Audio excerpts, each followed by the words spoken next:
There are places you've heard of, seen in vibrant pictures, but they might not be the whole truth. Venezuela is one such place.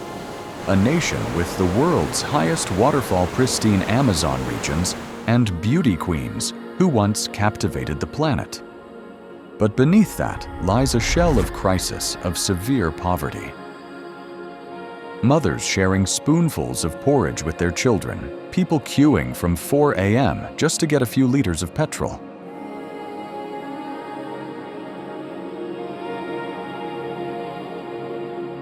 Violence danger and threats constantly loom. And when a nation is suffocated down to its last cell, can life truly flourish, or is there only prolonged endurance? The curse of the black gold mine. Venezuela once symbolized prosperity. With over 302 billion barrels of oil beneath its soil, the most in the world according to OPEC, the country once commanded the attention of all of South America. But resources alone do not bring wisdom. And for Venezuela, oil was not a gift, but a curse wrapped in an illusion of glory. For decades, the Venezuelan government relied on oil like a powerful sedative. In the early 2000s, when oil prices peaked, the state budget swelled. But instead of investing in the future, they nationalized expelled private businesses and suffocated the manufacturing ecosystem. The consequence? By 2020, a shocking statistic was released. No new crude oil rigs were in operation for the first time in nearly a century.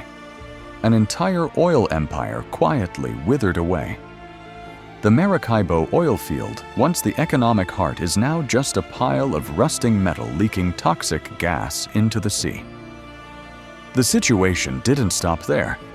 Oil refineries couldn't operate, so the government had to import petrol from Iran, paying with its own unprocessed crude oil. A humiliating exchange for a nation that once led the global energy market. The people understood the price best. In Caracas, the sight of people queuing from dawn to buy a few liters of petrol is no longer uncommon. Some wait all day, but by the time their turn comes, the station has run out of fuel. This country once exported millions of barrels a day. Now its citizens don't have enough petrol to visit relatives in their hometowns.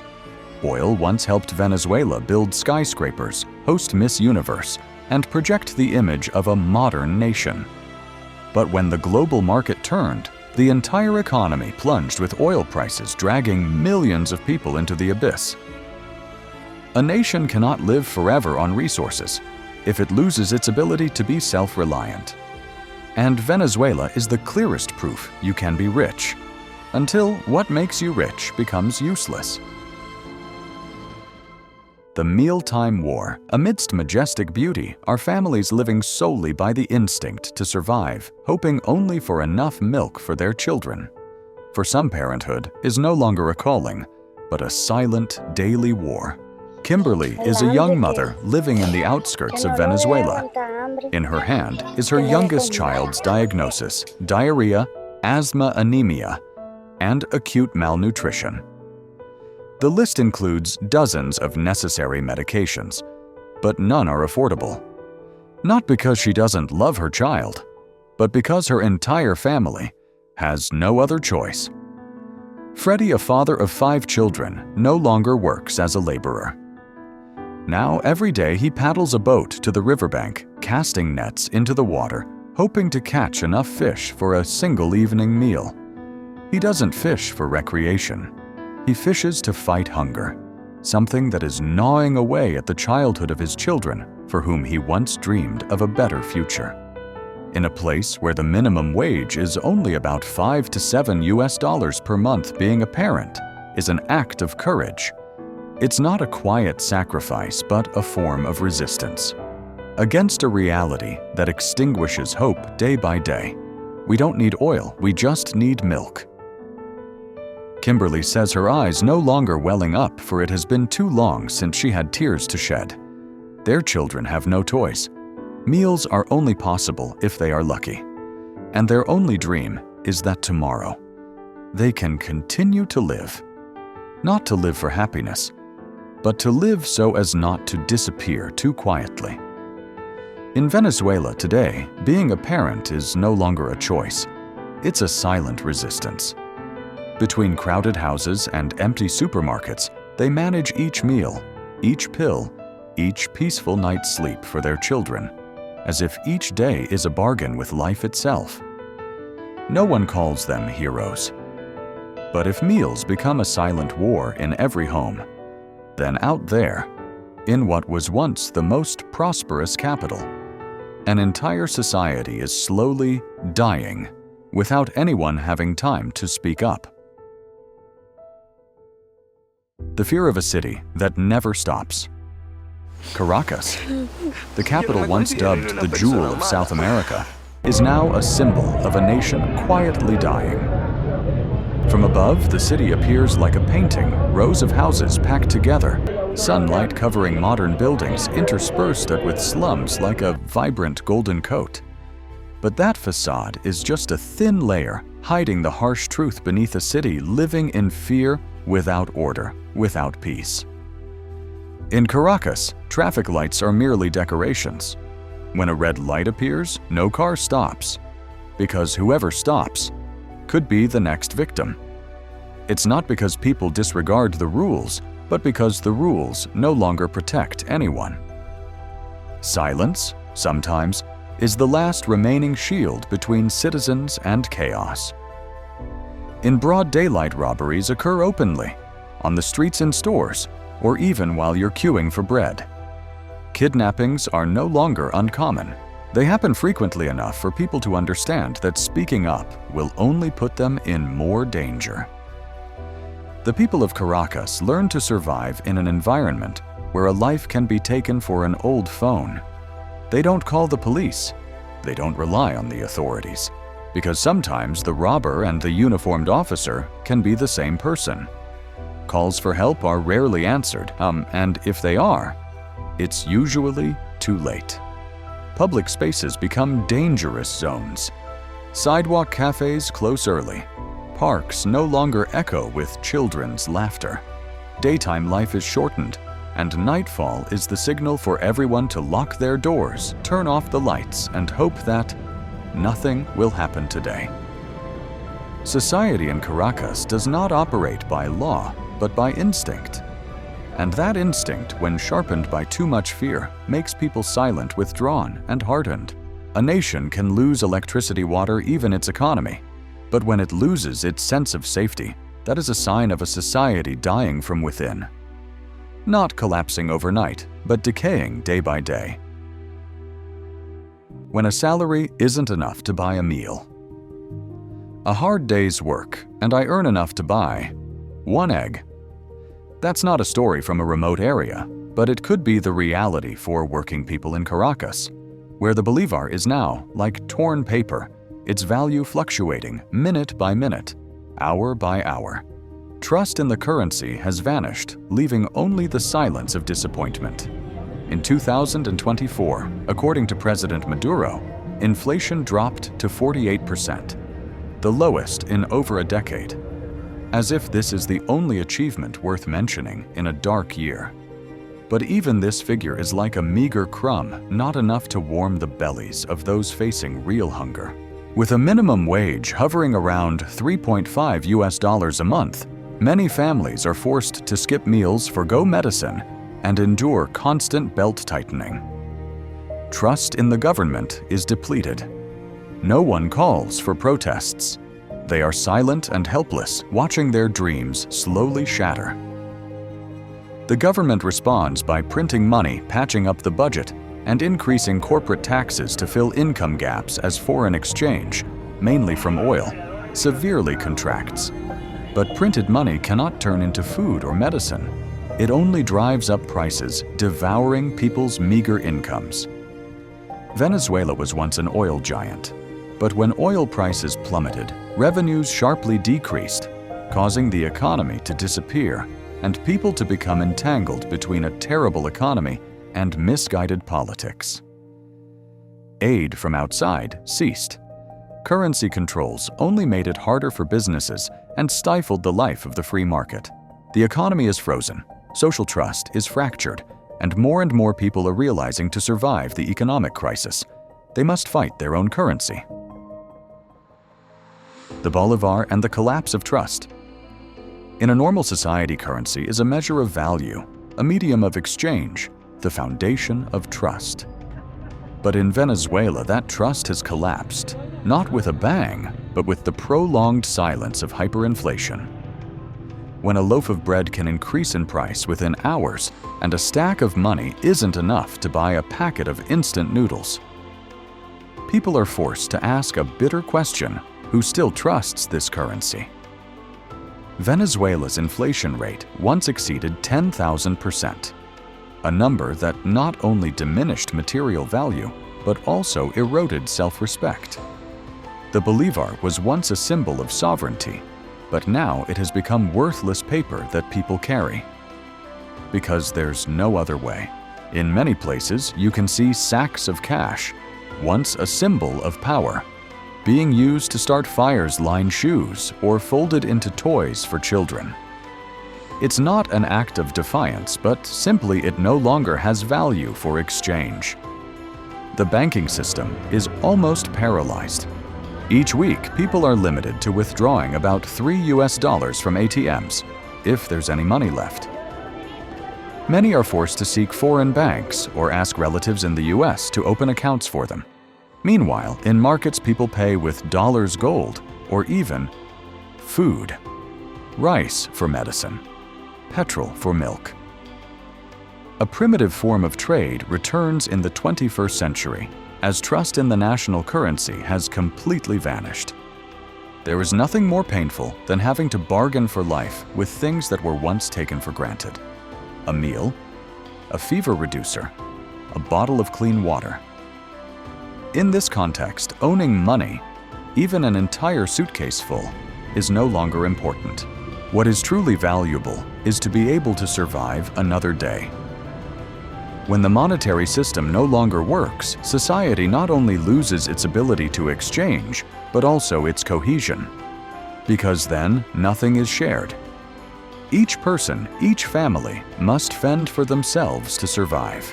In a country where true value is no longer in safes, but in every sufficiently filling loaf of bread. Childhood stolen at the border, somewhere in the Darien Gap, the wetlands between Colombia and Panama. Venezuelan children walk barefoot through mud, venomous snakes, and even the bodies of those left behind. Not because they want adventure, but because behind them is hunger, and ahead is a fragile hope that they can survive. In just the first 4 months of 2024, more than 30,000 Venezuelan children crossed the Darien Gap to migrate with their families, or alone. UNICEF warns that this year over 160,000 children will be part of the migration wave. They carry no luggage. The only things left are their emaciated bodies and panicked eyes. The eyes of children too familiar with rumbling stomachs, gunshots, and choked sobs. In Venezuela today, childhood no longer exists. It has been stolen by inflation, by violence, by a society unraveling piece by piece. Children drop out of school not because they are lazy, but because schools lack teachers, electricity, and food in their stomachs to stay awake in class. They are malnourished, abused, recruited by armed groups operating in the legal gray areas. UNICEF reports. The number of sexual violence cases against minors in Venezuela has tripled in just the past few years. Along with this is an alarming increase in cases of depression and suicidal ideation, especially among children who have no one left to cling to. Hunger is no longer a feeling. It is a constant state. One aid worker recounted, "I picked up a child. She wasn't crying anymore. She was too hungry to cry. They don't need toys. They don't need social media. They just need a place called safe. Something even adults in Venezuela no longer dare to dream of. A nation can rebuild homes, restore its economy, even change its government. But if it loses a generation, children who are not allowed to live their age, then the price to pay will be the future. Not just for Venezuela, but for the entire region. And in the Darien jungle, the footsteps of Venezuelan children continue to leave their mark. No one knows if they will reach the other side, but everyone knows they have no way back. The hard-to-heal cracks. When children no longer have childhoods, when currency is just worthless paper, and when a city has to operate by instinct instead of law, what happens to those who once belonged to the educated, skilled class, who once took pride in their professions? They do not disappear, but are invisibly swept into the silent wave of crisis. Luis, an oil and gas engineer with 15 years of experience, once the pride of his family, now stands in a Caracas flea market selling bottles of filtered water individual lighters. He doesn't talk about the past, doesn't mention his degrees or titles because they no longer help him earn a meal. I once thought hard work was enough, but now nothing is enough. Not enough to eat, not enough to live, and not enough to keep believing, he says in a steady voice, as if reciting a story that has been repeated too many times. His situation is not an exception. As many doctors, teachers, technicians, those who once dedicated their youth to the nation, now make a living doing whatever work they can find. An obstetrician now sells fried pastries. A math teacher tutors in a room without electricity. A pharmacist has switched to collecting scrap metal. They are the remnants of a once stable society. Now, when professional value is no longer guaranteed by money, self-respect is tested daily. Personal identity, once built through knowledge and labor, is eroded by poverty. When there is no longer a place for them between two extremes, privilege and utter destitution, they are pushed to the margins, as silently as they once emerged without fanfare, but once playing a crucial role in the social structure. And that is what makes the crisis in Venezuela more dangerous, not just because of hunger, but because of the silent decay of those who once helped this nation stand firm. The church. When faith becomes life. When power loses its ability to control and trust in the state runs dry, then something seemingly ancient becomes a lifeline, the church. Not because people suddenly return to God, but because they have nothing else to believe in. During the years of crisis, religious networks, particularly Catholic organizations, have quietly taken over the role that the government should have assumed, distributing food, caring for the sick, protecting children. Aid does not come from government ministries, but from the kitchen of a convent. Comfort is not found in the president's speeches, but in the eyes of a nun distributing bread. In the heart of Caracas, a small church opens its doors early every day, not for prayer, but to distribute porridge. Outside, hundreds of people queue, regardless of religion, class, or ideology. Inside, trembling hands receive their portions without needing anyone's blessing, just enough to be full and keep going. Religion in this situation is not spiritual salvation. It is a social support system, effective, patient, and unostentatious. When the government is paralyzed by inflation, corruption, and impotence, an organization existing outside of politics quietly fills that void. However, this is not a sign of hope, but a bitter warning. When a modern nation is forced to rely on the church to sustain life, that speaks not only of the kindness of those distributing porridge, but more clearly of the comprehensive failure of the institution. In the silence of the church kitchens, one hears most clearly the collapse of a nation, not in the sound of bombs, but in the clinking of spoons against empty pots. No rituals, no flags, no slogans, only life, temporary and fragile, sustained by each charitable meal. Whose fault is it? That question could easily point to specific names, from the current government to international sanctions, from past mistakes to the indifference of the global community. But looking deeper, it's clear this is not just the fault of one person or one nation. Crises don't form overnight, and no one can single-handedly cause a tragedy for millions of people. Venezuela is the result of a long chain of decisions not prepared for tomorrow.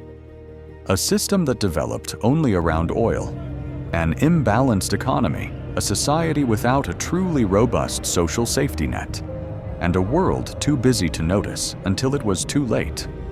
Undeniably, some policies have pushed this country to the brink. But at the same time, millions of people are still trying to live with dignity in circumstances no one chose. They need a tangible future and a world that dares to learn from mistakes to avoid repeating them elsewhere.